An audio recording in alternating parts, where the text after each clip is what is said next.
এটা কি কেউ বলতে পারবে দেখে? কি মনে হচ্ছে? এই দেখো, ধান, চাল, কি এটা? কে বলতে পারবে? তাড়াতাড়ি বলে ফেলো। ধানও না, চালও না, এটা হচ্ছে ছড়া পিঠের ছড়া। তোমরা কি বলো? আমাদের তো ছড়া পিঠেই বলে। ওই যে চালের গুঁড়ি কাই করে কম সুর করে কেটে যে বানায়, এটা আমি এখানে আমাদের বাংলাদেশি দোকানে পেয়েছি। প্রথম দেখেছিলাম, সেজন্য কিনে এনেছি। কিনে এনে এখনো তো বানানো হয়নি, শরীরটা ভালো ছিল না, শরীর মানে অপারেশনের আগেই কিনেছিলাম। তা আজকে ভাবছি বানাবো, দেখি কিরকম হয়। তোমরা দেখতে থাকো কি পদের হয়। আদৌ খাওয়া যাবে না খাওয়া যাবে না, না আমার দুধ চিনি এগুলো ওয়েস্ট হবে, দেখা যাক। কতটুকু নেব জানি না, আন্দাজ মতন আই থিঙ্ক এটুকুই নিই। প্রথম তো খেয়ে দেখি। এটুকু নিলাম। একটু গরম দুধে, মাইক্রোওভেনে আমি একটু দুধ গরম করে নিয়েছি, সেটা একটু দিয়ে ভিজিয়ে রাখবো। এর কোনো ইনস্ট্রাকশন লেখা ছিল না যেভাবে করো বা ওভাবে করো। আমি আমার মতন করেই, মানে আমার বুদ্ধিতে যতটা কুলাচ্ছে সেই হিসাবেই করছি। একটু ভিজুক, কতক্ষণ ভেজাবো যাই না, 10-15 হাফ অ্যান আওয়ার 10-15 মিনিট ভেজাই, তারপরে আবার আসছি।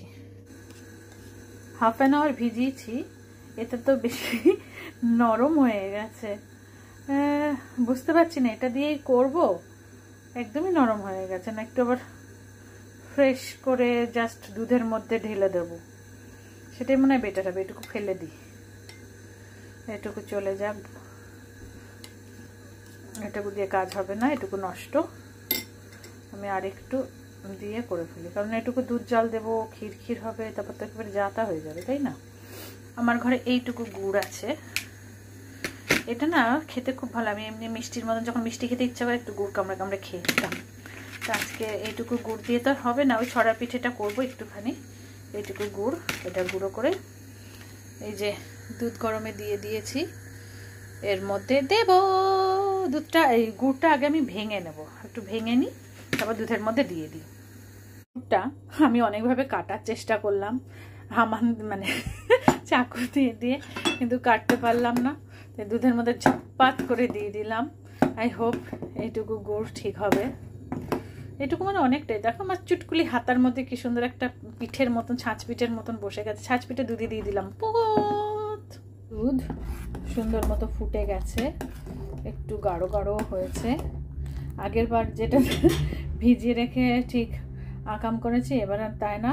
এবার একদম এই যে ছড়াগুলো, ছড়া পিঠা ছড়াগুলো কাটাগুলো আমি দিয়ে দিলাম চুপচুপ করে, এক ঢাকনা। কি মেজার না, এটাকে দুধে ঢাকনার এক ঢাকনা দিয়ে দিলাম। এবার একটু ফুটুক, হোপফুলি এবার আর আমাকে ধোকা দেবে না, জানি না কি হবে। যাই হোক, ফুটতে থাকবো। ও দুধের মধ্যে না আমি একটা এলাচ একটু থেতো করে একটা এলাচ দিয়ে দিয়েছিলাম, যাতে একটু এলাচি এলাচি গন্ধ হয় সুন্দর।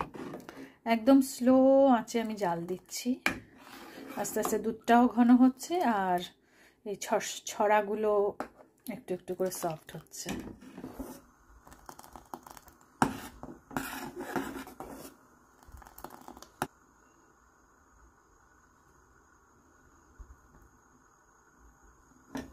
দেখো কি সুন্দর হয়ে গেছে। এবার আমি ঢেলে নেব।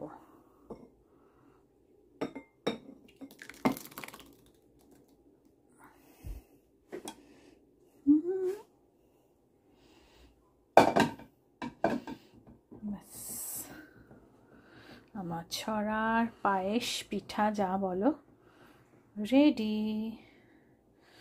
ধোঁয়া ওঠা একটু ঠান্ডা হলে তারপরে খাবো। শুভ পৌষ সংক্রান্তি। পৌষ সংক্রান্তির ছড়া পিঠে রেডি।